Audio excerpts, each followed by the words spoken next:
Hi everyone, and welcome to your Tarot Love Messages. We're going to take a look and see what the cards predict for you in terms of love and romance. It is going to be a general reading, so please just keep that in mind. If you're after a personal tarot reading with myself, please feel free to reach out and inquire. I will list my email address just below the video here. So the reading that we're going to take a look at is going to look at your present situation with a connecting romantic energy, a present situation maybe as a whether you're single or whether you're coupled up, and see what's influencing your situation positively or negatively. It still remains a general reading, so please just please just keep that in mind. So let's go ahead, give the cards a shuffle. It is going to be a okay, let me rephrase that. It is going to be a 5-card spread, and the Queen of Swords has come up as card number 1, which is your present situation here. Okay, so it feels like communication here. Okay, because the Suit of Swords, of course, governs mental energy. So it appears as though there may not be any contact between you and a connecting person. They may have ghosted you, they may have blocked you, they may be giving you the silent treatment. It appears as though you're wanting communication, you're wanting contact, you're wanting... You have questions and you want answers, and you want to hold this person accountable. So I feel like you're the one that's embodying the Queen of Swords energy, and she is someone, okay, she's got a bit of a cold energy about her, but she is someone who gets to the heart and the core of the matter. So Queen of Swords, present situation, no contact, no communication, or if there is communication, it's very little, and it's just like they're saying things without saying a lot. So the billowing clouds in the background is symbolic of confusion, is symbolic of distraction. Perhaps the reason as to why they're not communicating is because they may be distracted by something or someone else. They may also be distracted by their thoughts or their feelings for the current situation here as well.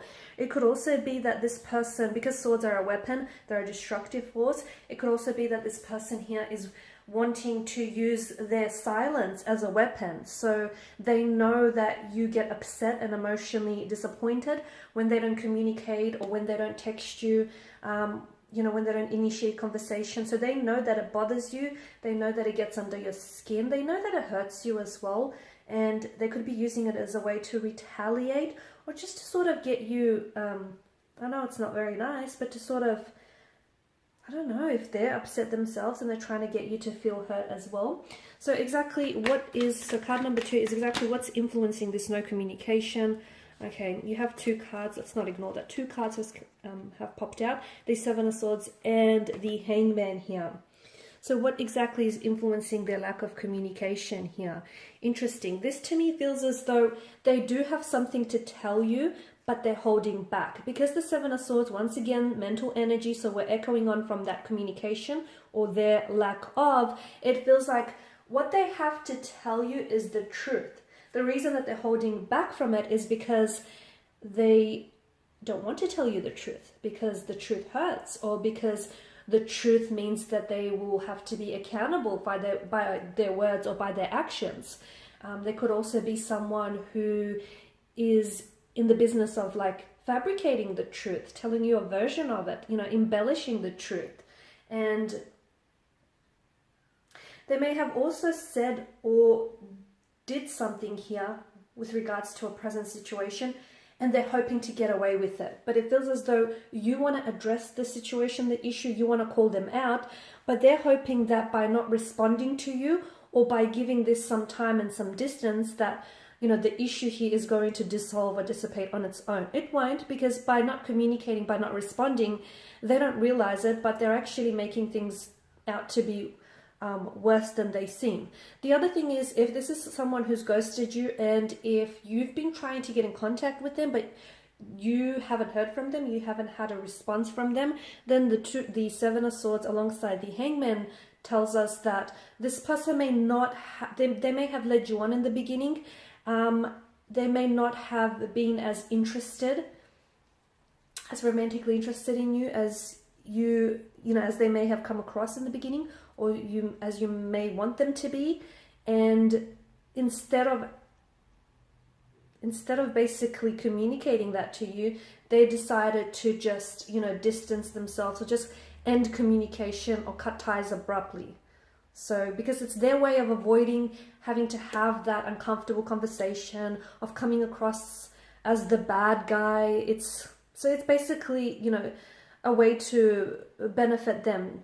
But in the end, I feel like they failed to realize that they probably look worse by just, you know, ghosting you, by going ghost mode, by going Casper on you. They are thinking about you though, the hangman here, okay? The halo that wraps around the hangman's head is a reference to the sun. So look, they're not communicating with you, but they are thinking about you, or they are thinking about what it is that they should say to you. But be careful, because the next communication could very well be glossed with some lies. So be very careful about what they say to you, okay? And do hold them accountable for their actions, because to me it feels like they're trying to think up of something witty to say, just to sort of get away with something sneaky that they shouldn't be getting away with. So do hold them accountable. Okay, third card here, we want to know what is the challenge with this situation. So what's the challenge that you're facing here?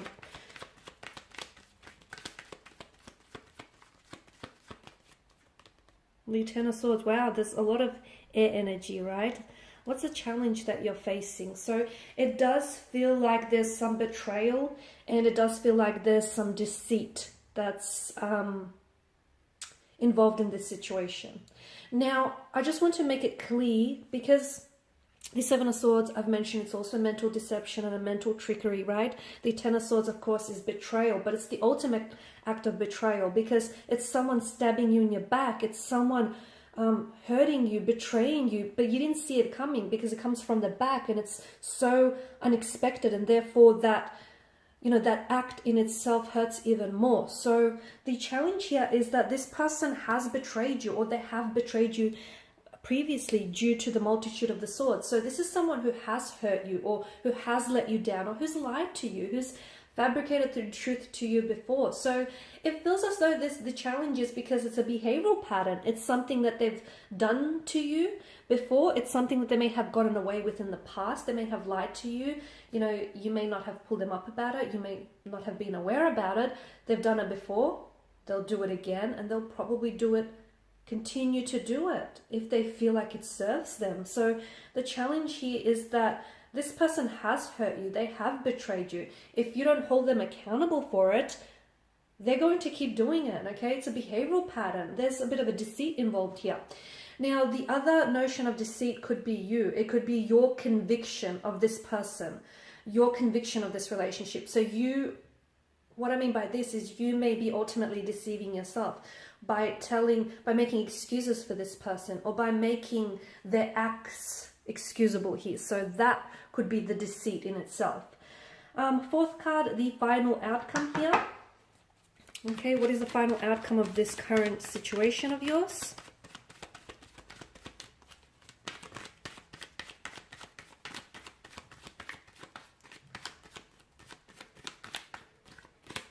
Okay, the Wheel of Fortune.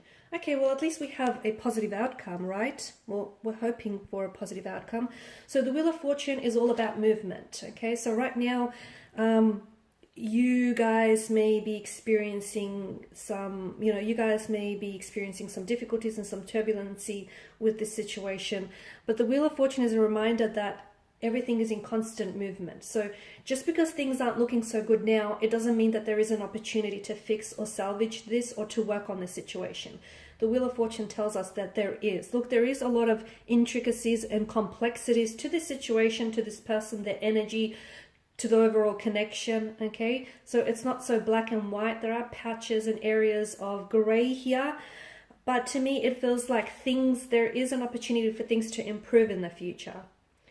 But a lot of it does depend on how the two of you come together to cooperate, and how you go about handling things. Because we did mention that there has been deceit or betrayal, dishonesty, even disloyalty in this connection. And I feel like it's happened on more than one occasion. Or you let this person get away with it once before, and they're maybe in the in the process of doing it again or thinking about it. Notice how the deception, the notion of deception and, you know, trickery, backstabbing has come up twice. And what does this image look like to you? If you use your imagination, to me, it kind of looks like a web. So be careful that you don't get tangled up in a web of lies. Be careful that you don't fall prey to their manipulation, their emotional manipulation, and this situation in general. Be careful, okay? Because, my goodness, for some of you, I feel like the outcome could be what a tangled web you weave, and the two of you might just get caught up in this web of lies. Or the other outcome that I'm seeing for some of you, and I feel like this is all dependent on how you approach the situation. If you hold yourself accountable in the role that you play in the situation, and them as well, then I feel like there is room for you, the both of you, to work on this situation. But if you ignore it and look at the red flag and see it as a green flag, then I don't know that there is any positive to come out of it, to be honest with you. Okay, and last card is the theme. Okay, what is the overall theme of this situation, this connection?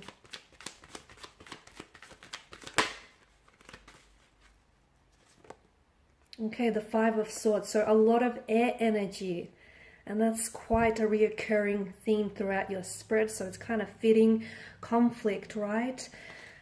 Conflict. And again, I feel like for a lot of you, just be careful with whom it is that you're dealing with, because I feel like this person does have a tendency to maybe masquerade. So to you, there may be one person, behind your back they act another way.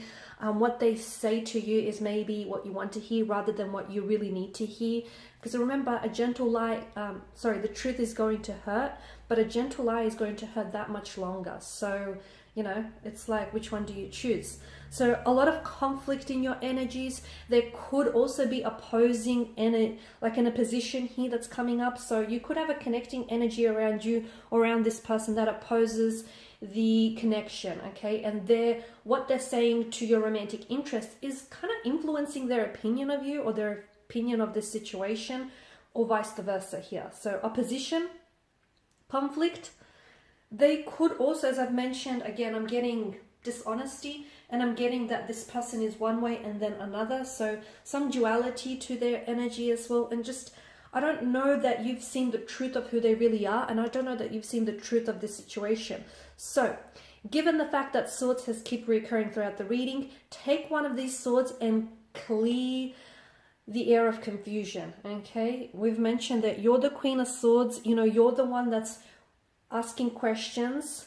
Demand that those questions be answered in a truthful way. And for others of you, if you've been ghosted and you're like, okay, well, I'm not getting any answers because this person's not responding, you might have to draw on your own closure, and you might have to dig deep and, you know, sort of search for your own, sort of answer your own questions. I mean, I feel like their actions are probably speaking volumes itself here. But definitely the Five of Swords here, the recurring theme is conflict in your energies, conflict in their energies. They could be torn between two different people, you and someone else, or someone may be gossiping in their ear, someone may be jealous, okay, because this is a jealousy card as well. Someone may be jealous of you, of the connection that you have with this person, and they want to bring you down to their level, unfortunately. So yeah, okay, so definitely the Swords tells me either you need to cut ties with this person or you need to clear the air with this person, one or the other. You choose which approach you want to take. Alrighty guys, that is your 5 tarot card spread. Thank you as always for watching, listening. Please show your support by liking, subscribing, commenting. For those interested in a personal reading, feel free to inquire, or even if you want me to follow on from this reading and personalize it to your situation, please mention that in the body of the email. Otherwise, bye for now guys.